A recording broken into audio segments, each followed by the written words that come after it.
This is QTV Nightly News coming to you from our studios on Caraba Avenue. I am Umudu Gajaga and thank you for joining us. First, here are the main news headlines.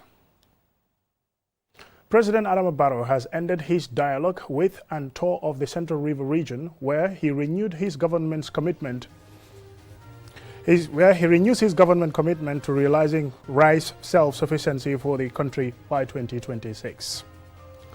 The FAO and partners opened a 3-day high-level convergence on Tuesday, being the 15th meeting of the multidisciplinary team of West Africa and the Sahel. The Gambia takes center stage as it hosts delegates from West Africa for the 10th annual Assembly of Asset Recovery Interagency Network of West Africa, ARINWA. In international news, the chairman of the Administration and Finance Committee of AFC of ECOWAS presented before ECOWAS parliamentarians the draft budget for the parliament's consideration. Also in international news, as they commemorate 63 years of independence, we look back on Mauritania's journey to independence and some major political incidents in the country's post-independence history. Those were the news headlines, and now the news in detail.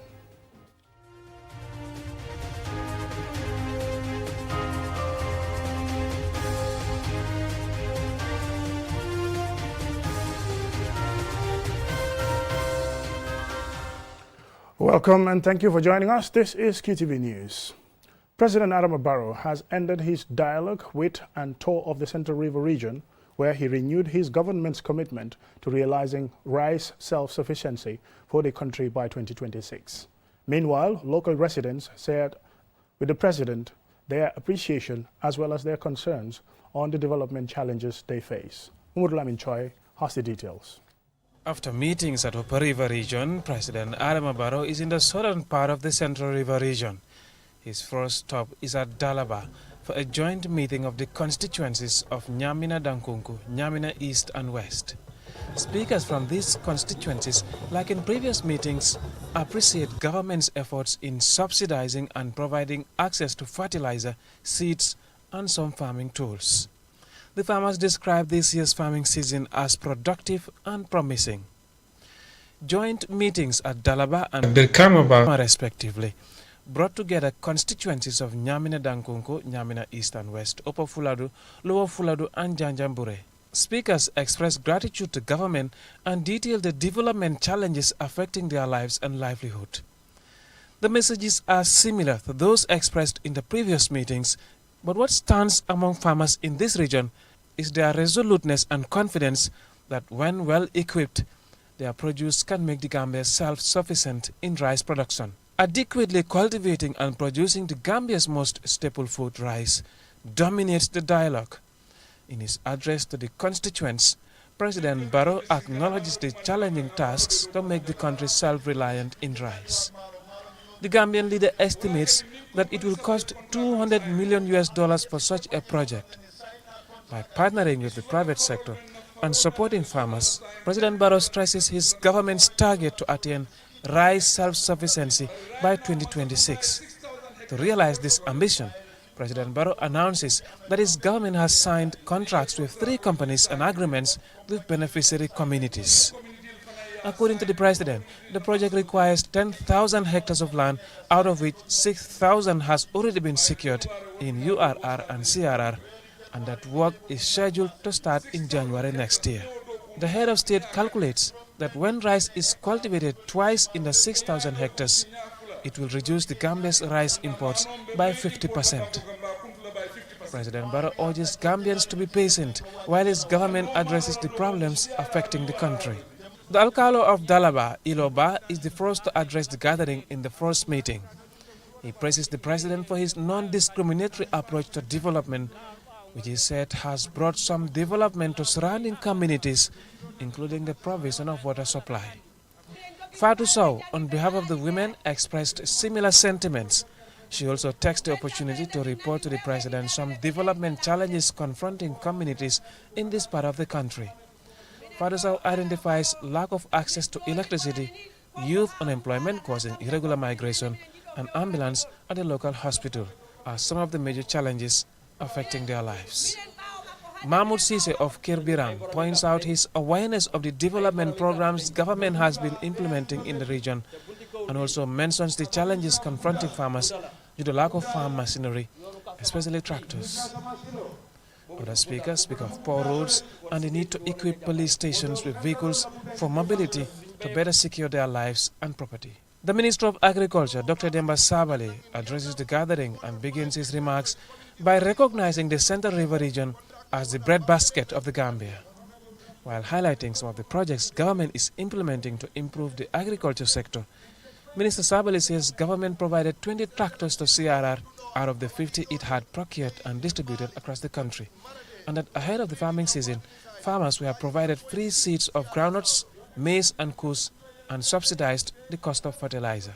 Minister Sabali discloses that between 2021 to 2023, the government allocated 32 power tillers to farmers in CRR. Mahmoud Lamin, QTV News.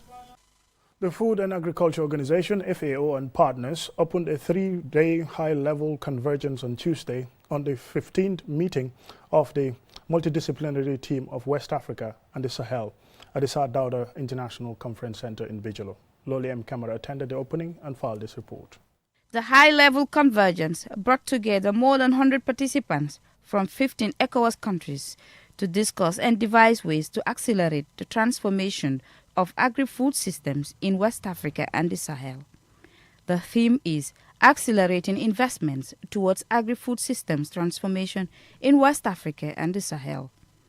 In her welcome remarks, the FAO country rep, Musubudi Rampedi, points out that the agri-food sector, contributing 36% to the regional gross domestic product, is a means to achieve the Sustainable Development Goals and associated targets. We need more innovative, long-term focused investment in food systems. Our collaborative efforts must create meaningful opportunities for the youth and the women. The FAO Sub-Regional Coordinator for West Africa, Robert Gay, through a translator, emphasized the importance of such events, adding that the needs and priorities discussed over these 3 days meeting will be taken into consideration. The FAO Assistant Director General, Regional Representative for Africa, Dr. Abebi Hale Gabriel, assured partners of FAO's continuous efforts to achieve tangible progress on the ground to reduce hunger and make agri-food systems more efficient and more inclusive. According to some estimates, and Robert has mentioned it in his remarks, about 76 billion US dollars will be needed per annum for Africa to achieve SDG 2 by 2030. The Minister of Trade, Industry and Regional Integration and Employment, Babukar Ojuf, representing the Minister of Agriculture, states that the 15th MDT comes at a time when West Africa and the Sahel are resolute to accelerate investment towards agri-food systems transformation and to meet the SDG targets. We must learn to work together as nations to share knowledge and to build better societies. Africa has the youngest population in the world, with 70% of sub-Saharan Africa under the ages of 30. Such a high number of young people is an opportunity for growth and development, and the region must leverage it to trigger economic transformation. We must empower these new generations, include them in decision-making processes, and create opportunities for employment, food sovereignty, and economic prosperity. Sarafin Wakana, the UN Residence Coordinator in the Gambia, reveals that West Africa and the Sahel are blessed with fertile land and diverse climate, with agriculture and food systems as vital contributors to livelihoods. However, despite the immense potential, challenges such as climate change, extreme weather events, and insecurity hinders progress, affecting food security, poverty reduction, and sustainable development. Over these 3 days, FAO representatives will join Sub-Regional Economic Integration Organization and development partners to chart the way out of the current deteriorating food security situation in West Africa and the Sahel. For QTV News, Lolly M. Kamara.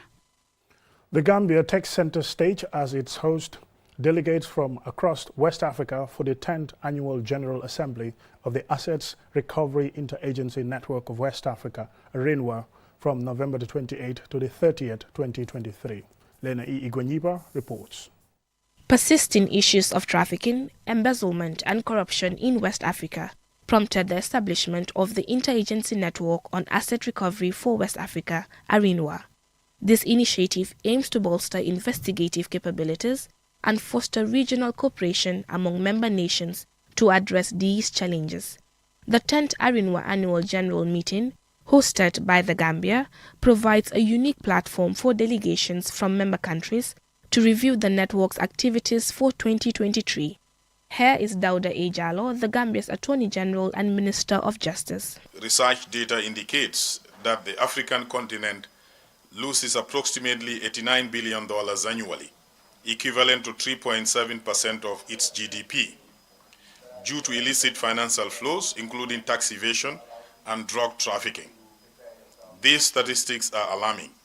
It indicates the need for member states to rally behind ARINWA and offer its required support. Highlighting the rise of transnational organized crime in the West African region, including drug trafficking, internet fraud and human trafficking, among others, Dauda Ejalo emphasized the Gambia's legislative efforts to counter these threats. The Gambia has consistently enacted relevant legislations encompassing Drug Control Act, Anti-Terrorism Act, Trafficking in Persons Act, and the Money Laundering and Combating of Terrorism Financing Act, to counter the recent surge in irregular migration and combat the criminal cartels that are profiting from this menace.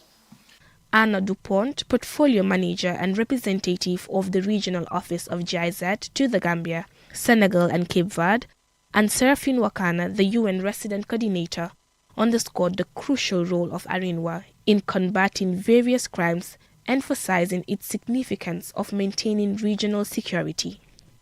Through a holistic approach that takes into account prevention, financial investigations, and the recovery of criminal assets, the global program supports, in collaboration with the United Nations Office on Drugs and Crime, which we would also like to thank, the strategic and operational activities that are essential to the functioning of the network. A network like ARINWA constitutes one of the mechanisms that facilitate judicial cooperation to combat all forms of serious and organized crime, as well as terrorism. ARINWA maintains its dedication to increasing the effectiveness of members' efforts to deprive criminals of their illicit profits on a multi-agency basis by establishing a network of professionals in the fight against the proceeds of crime. To date, ARINWA has 17 member states, including the 15 member countries of the Economic Community of West African States, ECOWAS, and São Tomé and Príncipe. The Islamic Republic of Mauritania is an observer. The network is also linked to 7 other regional interagency asset recovery networks, ARINs, around the world. Reporting for QTV News, I am Lena E. Igwenyiba. That will take us to a commercial break, and when we return, we still have some more international and other stories. University welcomes international guests, graduating students, and all other distinguished guests to the smiling coast of West Africa, the Gambia. Established in 2008 under the United Nations Treaty Series, Euclid University is an intergovernmental organization with a university mandate and has over the years transformed to become a center of excellence in higher education. Join us on Wednesday, November 29, 2023 at the prestigious Sir Dawda Kairaba Jawara International Conference Center in Bijilo for a memorable graduation ceremony and celebrating 10 years of great achievements of Euclid University, the Gambia.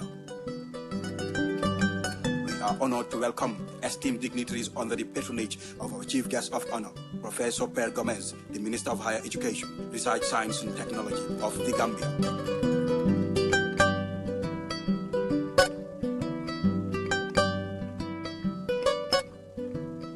The future is now with QCell's 5G network. Experience speeds like never before with our new 5G Rocket Fixed Internet plan. Get speeds from 10 Mbps to 100 Mbps. Your 5G-enabled devices Walk into QCell headquarters to get one of our 5G routers and experience the true feeling of 5G. Only with QCell. QCell brings you the future. Tech, innovation, incredible speed. The future is now. For more information, call our customer care on 111. QCell, Sunyapus. We innovate, others follow. Terms and conditions apply.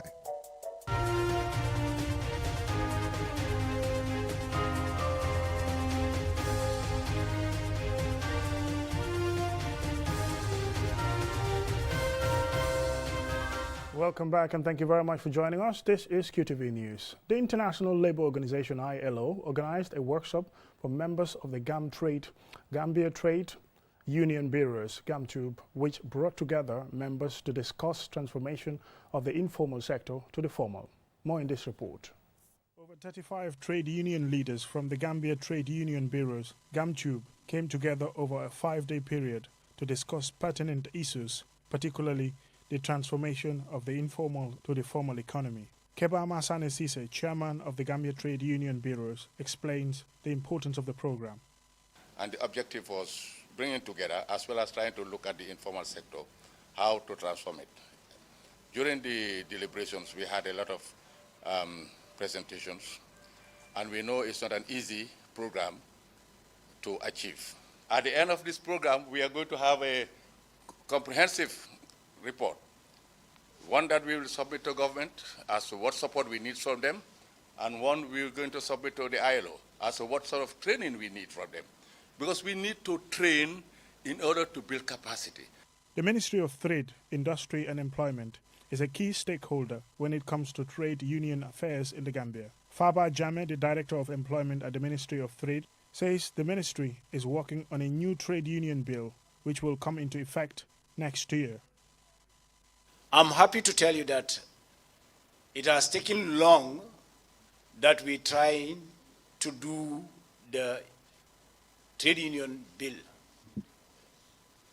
And then by next year, this is going to be one of the strategic intervention or activity that we are going to do together. Already we have engaged GAMTUB, and then we'll continue to engage GAMTUB for us to review and look at what is best in terms of enactment of the bill. So it rests on all of us to prepare for that review to happen. Harvey C., specialist at RAV, who is representing the International Labour Office Dakar at the forum, says there have been fruitful discussions, adding that the ILO will continue to support GAMTUB. I was impressed by the quality of the participants' presentation and speeches. Although all the other presentation made by experts, the large number of deans, Gambia Trade Union Institutional Memory, as well as women and young people inside the room, show that GAMTUB human potential is in fighting order for the defense of workers' rights and the fight against poverty. Mamaram Drame, a participant, says it is important to have such a forum. She adds that sharing the knowledge gained with others will greatly help in the transformation of the informal to the formal economy. If we develop ourselves, most of them have skills. What we need is to take it to the next level. Capacitize them, train them, make sure that they acquire international skills. The first trade union in the Gambia was the Batos Trade Union, BTU, founded in 1929. There are now 3 trade unions in the Gambia: the Gambia Trade Union Bureau, GAMTUB, the Gambian Workers' Federation, GCU, and the Gambian National Trade Union Congress, GNTUC. The country joined the International Labour Organization, ILO, in 1995. Mamudu Gajaga, KTV News. And now to international news.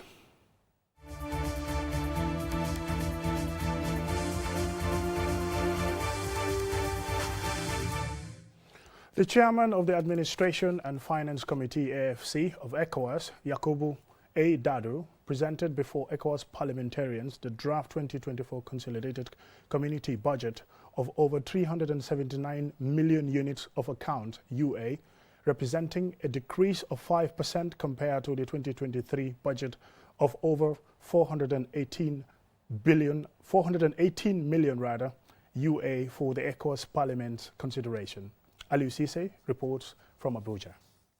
The draft 2024 consolidated budget of ECOWAS is 307,215,748 units of account, representing a decrease of 5% compared to 418,072,408 units of account for 2023. The 2023 budget saw an increase of about 24,460,009 units of account, representing 6% when compared to the approved budget of 2022 of the sum of 393,612,400 units of account. Consequently, the Parliament referred it to an ad hoc committee set up by the plenary in accordance with the Parliament's rule of procedure. It is chaired by Ahmed Idris Wase, first Deputy Speaker of the ECOWAS Parliament. The committee, which also includes Honorable Alhaji S. Dabo of the Gambia, will scrutinize the draft budget and report to the plenary with its opinion and recommendations for adoption. The 2024 draft budget allocations are made to the ECOWAS Parliament, the ECOWAS Court of Justice, the West Africa Health Organization, the Intergovernmental Group Against Money Laundering, the Office of the Auditor General, ECOWAS Commission, Special Programs and Interventions in Member States, and Peace and Security. Presenting the budget estimates, Yakubu A. Dadu, Chairman of the AFC and Head of the ECOWAS National Office in Nigeria, said the AFC received a macroeconomic analysis of the sub-region that provided it with the current economic realities of the sub-region. 2024 consolidated budget of the committee was also influenced by factors such as the dwindling resources, especially decline in the community levy proceeds, absorption and implementation rates of the previous budget in the various ECOWAS institutions, and staffing issues in ECOWAS institutions. These factors pushed for two crucial measures to be taken, namely the need for prudence in the management of resources and deploying resources into programs and projects that have direct impact on community success. The community levy is the major source of funding of the community, and it accounts for 69.2% of the resources. However, the AFC noted with concern the decline in the community levy process due to the prevailing precarious economic situation in member states, and advocated for judicious use of community resources. The draft budget takes into account the strategic orientation given by the ECOWAS Heads of State and Governments to rationalize expenditure for a flexible, effective, and efficient ECOWAS. The ECOWAS Commission said the budget is realistic in view of the challenges confronting the region and the world at large. Reporting for QTV News from Abuja, Nigeria, I am Aliou Cisse. Still on international news, we look back on Mauritania's journey to independence and some major political incidents in the country's post-independence history since it gained independence from France. Here is Anzumana Isonyasi with the story. Officially, the Islamic Republic of Mauritania is situated in northwest Africa, bordered by the Atlantic Ocean to the west, Western Sahara to the north and northwest, Algeria to the northeast, Mali to the east and southeast, and Senegal to the southwest. Mauritania was declared an independent state on November 28, 1960, and Mokhtar Ould Daddah became the first president of the republic. The European colonial powers of the 19th century had little interest in Mauritania due to its mostly desert landscape. France, however, was mostly interested in the territory for strategic reasons, as a connection between their possessions in North and in West Africa. The original Greater Morocco included not only Western Sahara, but also the entirety of Mauritania, which Morocco refused to recognize from its independence in 1960. The country became independent with Mokhtar Ould Daddah at the helm. He was re-elected to office in 1966, 1971, and 1976 unopposed. In October 1961, Mauritania became a member of the United Nations. The country is rich in mineral resources, especially iron and ore, and is considered by the West as a valuable ally in the fight against Islamic militancy in the Sahel region. Mauritania was a founding member of ECOWAS. However, in December 2000, the country decided to withdraw its membership, citing avoidance of the organization's free movement of people policy and its agenda for multi-party democracy in West Africa as reason for the withdrawal of membership. However, in August 2017, it recently signed a new associate membership agreement with the regional bloc.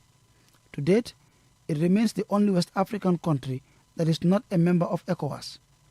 Between 1989 to 1991, Mauritania was engaged in a bitter border war with neighboring Senegal. The conflict began around disputes over the two countries' River-Senegal border and grazing rights. Since independence, the country has had 11 heads of state, including 6 who led military juntas. Arabic is the official language of Mauritania. However, Fula, Soninke and Wolof are also recognized as national languages. And the Moors speak Hassaniya Arabic, a dialect that draws most of its grammar from Arabic and uses a vocabulary of both Arabic and Arabized Amazigh words. Antoine Sonyasi for KTV News.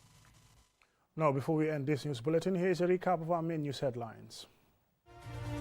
President Adama Barrow has ended his dialogue with the tour of the Central River region, where he renewed his government's commitment to realizing rice self-sufficiency for the country by 2026.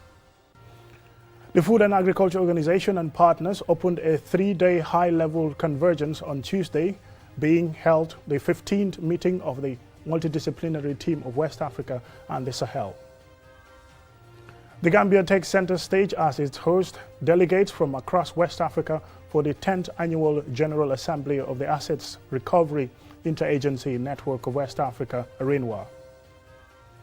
In international news, the chairman of the Administration and Finance Committee, AFC, of ECOWAS presented before ECOWAS parliamentarians the draft budget 2024 for the parliamentarians' consideration. Also in international news, as the country commemorates its 63rd independence anniversary, we look back on Mauritania's journey to independence and some major political incidents in the country's post-independent history. That's all in this edition of the news. Thank you very much for watching. Join us again at 10 for another bulletin.